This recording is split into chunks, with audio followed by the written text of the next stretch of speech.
Assalamualaikum warahmatullahi wabarakatuh.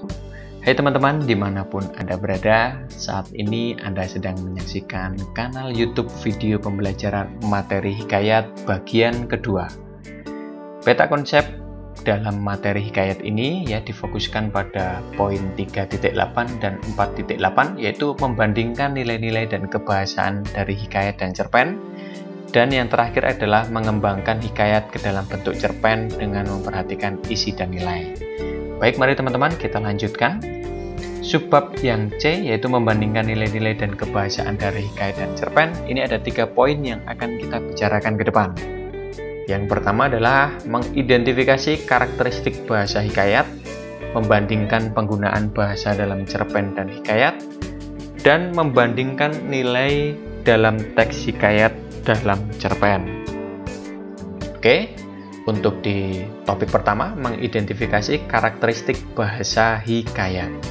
Teman-teman, bahwa salah satu keunikan hikayat ini terletak pada karakteristiknya, yaitu bahasa. Ya, karena apa? Karena menggunakan Melayu klasik dan dominan menggunakan konjungsi. Ya, bahasa Melayu klasik ini kental sekali digunakan pada karya sastra hikayat. Nah, Melayu klasik mempunyai ciri-ciri yaitu panjang, berulang-ulang, berbelit-belit, kemudian juga menggunakan kalimat pasif, kemudian hadir pula istilah kerajaan dan istana pada zaman dahulu, ya, kemudian menggunakan bahasa arkais, ya, kuno dalam arti kuno, ya, kemudian juga menggunakan kata pangkal ayat sebermula, alkisah, hatta, adapun, kemudian juga berakhiran pun dan kah. Nah, ini banyak sekali ditemukan.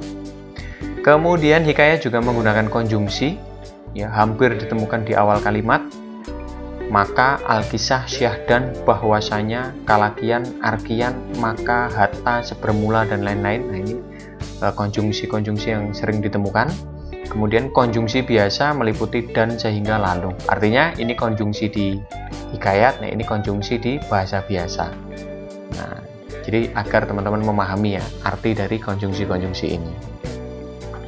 Nah, contohnya ada di sini, maka. Nah, ini masuk pada konjungsi hikayat. Kemudian pula, teman-teman, jika kesulitan dapat memanfaatkan kamus atau KBBI untuk memberikan makna atau untuk mencari maknanya. Dalam hari ini cembul, ya. Nah, cembul ini saya cari di KBBI. Arti cembul adalah tempat tembakau. Nah, ini sama, ya. Jadi tinggal dimasukkan di sini. Nah, ini cara-cara dalam mengidentifikasi bahasa hikayat yaitu Melayu klasik, ya, dengan menggunakan bahasa-bahasa arkais begitu.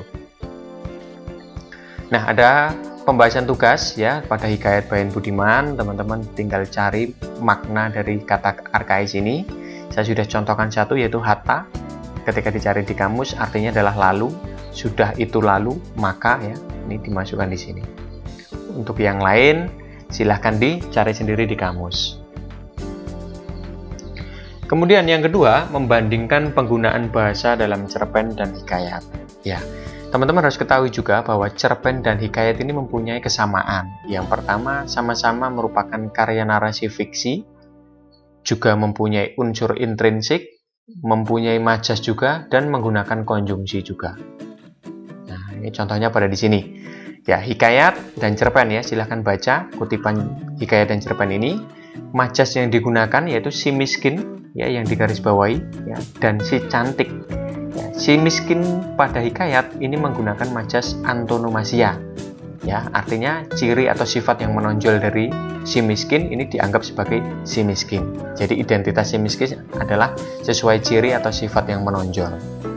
Kemudian dari cerpen juga sama, menggunakan si cantik. Nah, tapi penggunaan majasnya adalah simile, membandingkan menggunakan kata pembanding seperti laksana, bak, begitu.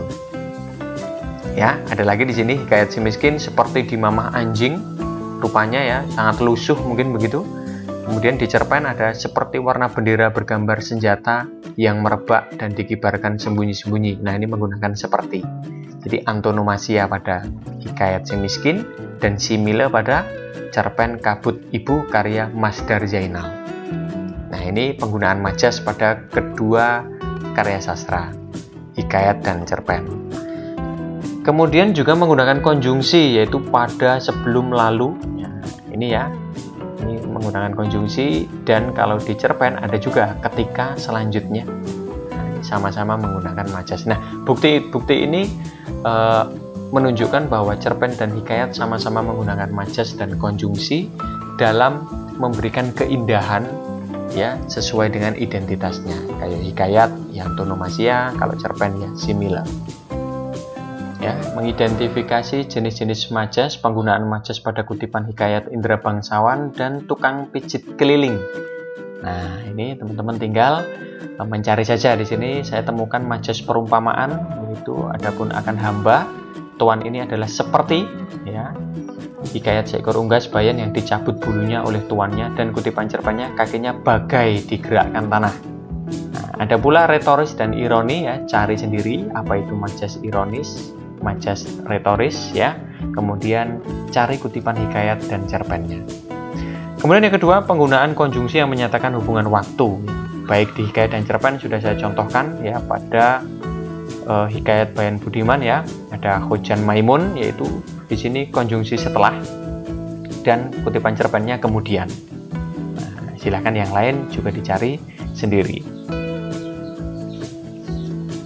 Yang ketiga atau topik ketiga yaitu membandingkan nilai-nilai kehidupan dalam cerpen dan hikayat. Nah, kutipan hikayat dan kutipan cerpen ini silahkan teman-teman pahami dengan baik dan dengan saksama.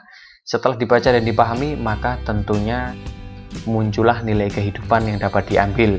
Ya, kalau kutipan hikayat yaitu menuntut ilmu agama. Ya, kalau kutipan cerpen menuntut ilmu umum. Maka kedua nilai ini masuk pada kategori nilai pendidikan atau nilai didaktis. Kesimpulannya apa? Kesimpulannya ternyata cerpen dan hikayat sama-sama mempunyai nilai, dalam hal ini nilai pendidikan. Oke, kita masuk ke subbab yang D atau subbab yang terakhir, yaitu mengembangkan hikayat ke dalam bentuk cerpen dengan memperhatikan isi dan nilai. Yang pertama, topik pertama yaitu membandingkan alur cerita dalam hikayat dan cerpen. Dan yang kedua, menceritakan kembali isi hikayat ke dalam bentuk cerpen. Oke, teman-teman, saat membandingkan alur cerita dalam hikayat dan cerpen, jika dalam hikayat, teman-teman harus tahu hikayat ini beralur maju, yaitu menceritakan masa lalu ke masa kini dan masa kini ke masa datang. Nah, itu adalah alur dari hikayat. Hikayat juga ada atau ditemukan alur berbingkai. Maksudnya adalah ada cerita lain di dalam sebuah cerita. Nah, contohnya di sini buktinya. Dalam cerita yang lain pula, ini ada satu cerita, ya, ternyata ada cerita lain yang diceritakan di sini. Dalam cerita yang lain pula, nah ini memasukkan cerita yang lain pada cerita itu. Nah, ini adalah ciri-ciri atau alur hikayat begitu, maju dan berbingkai. Kalau kita bandingkan di cerpen, cerpen ini menggunakan alur tunggal. Ya, sinonimnya satu alur saja, yaitu sebab akibat. Nah, ini adalah alur dalam cerpen. Oke ya teman-teman, jadi sudah tahu perbedaannya saat membandingkan alur hikayat dan alur cerpen. Nah, ini ada contohnya ya, pada cerpen Tukang Pijit Keliling dan alur cerita hikayat Si Miskin. Nah, semuanya maju ya. Jika tukang keliling ini maju, yang dimaksud adalah satu alur saja. Jika di hikayat Si Miskin ini juga alur cerita maju, dan ini adalah pengertiannya atau penjelasannya. Nah, lalu buktikan sendiri kok bisa maju semua. Nah, ini cari saja kutipannya. Ini tugas teman-teman untuk mencari. Kemudian yang kedua atau topik yang kedua yaitu menceritakan kembali isi hikayat ke dalam bentuk cerpen. Nah, teman-teman harus tahu ya, hikayat ini menggunakan alur maju dan berbingkai. Kemudian diubah menjadi alur tunggal ya, yang berisi sebab akibat, tapi tetap mempertahankan nilainya. Ya, nilai-nilainya jangan sampai diubah di hikayat ke cerpen ya, ini jangan sampai diubah. Dan juga tetap menggunakan bahasa saat ini. Jadi bahasa arkaisnya diganti menggunakan bahasa saat ini. Nah, ini memang membutuhkan waktu yang lama. Silahkan berdiskusi dengan teman, kemudian manfaatkan KBBI untuk menerjemahkan diksi-diksi arkais yang dianggap sulit, sehingga menjadi satu bentuk cerpen ya, dari hikayat menuju cerpen yang mudah dipahami. Baik teman-teman, untuk materi cerpen sudah usai ya. Terima kasih, kita akan berjumpa kembali di video berikutnya. Salam pemerhati pemaham, merdeka belajar. Terima kasih. Wassalamualaikum warahmatullahi wabarakatuh.